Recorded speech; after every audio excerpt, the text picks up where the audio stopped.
प्रिय विद्यार्थियों, all in one class में आपका फिर से स्वागत है। आज हम सूरदास द्वारा रचित चौथे पद का सरलार्थ पढ़ेंगे। पहले हम इस पद का पठन करते हैं। हरि हैं राजनीति पढ़ियाए, समुझी बात कहत मधुकर के समाचार सब पाए।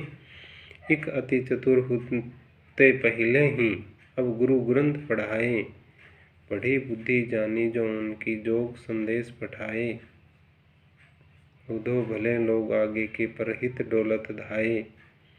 अब अपने मन फेर पाहिए, चलत जो होते चुराए।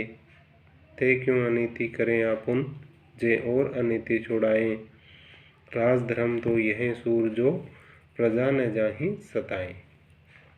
यहाँ गोपियाँ उद्धव से कहती हैं कि हे उद्धव, हमने आपके माध्यम से श्री कृष्ण के सभी समाचार प्राप्त कर लिए हैं और आपकी बात से हम यही समझे हैं कि श्री कृष्ण मथुरा में जाकर मथुरा के राजा होकर के अब राजनीति पढ़ने लगे हैं और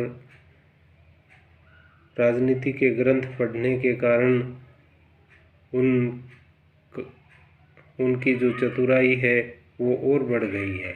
वे पहले से ही चतुर थे, लेकिन गुरु ग्रंथ राजनीति के ग्रंथ पढ़ने से उनकी चतुराई और बढ़ गई है और इस बढ़ी हुई बुद्धि के कारण उन्होंने हमें इस योग के संदेश को आपके माध्यम से भेजा है। गोपियाँ उद्धव से कहती हैं कि हे उद्धव, पहले के लोग भले होते थे, अच्छे होते थे, जो दूसरों के हित के लिए, दूसरों की भलाई के लिए भागते रहते थे, अर्थात दूसरों का भला करने के लिए तत्पर रहते थे।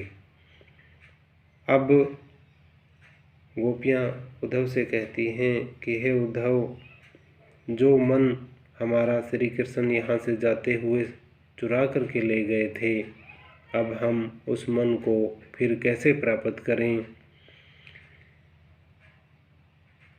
श्री कृष्ण ने योग का संदेश दे करके हमारे साथ जो अन्याय किया है, ऐसा लगता है कि श्री कृष्ण ने प्रजा का धर्म है, राजधर्म जो है, प्रजा के प्रति जो उनका कर्तव्य है, उसको भुला दिया है।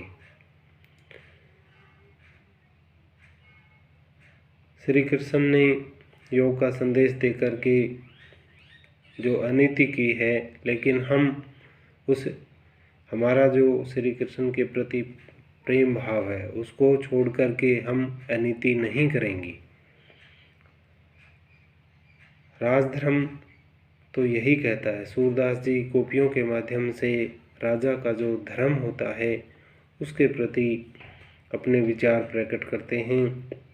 गोपियाँ कहती हैं कि हे उद्धव, राजा का धर्म होता है कि वो प्रजा को न सताएं, प्रजा के दुख को न बढ़ाएं, बल्कि उनकी जो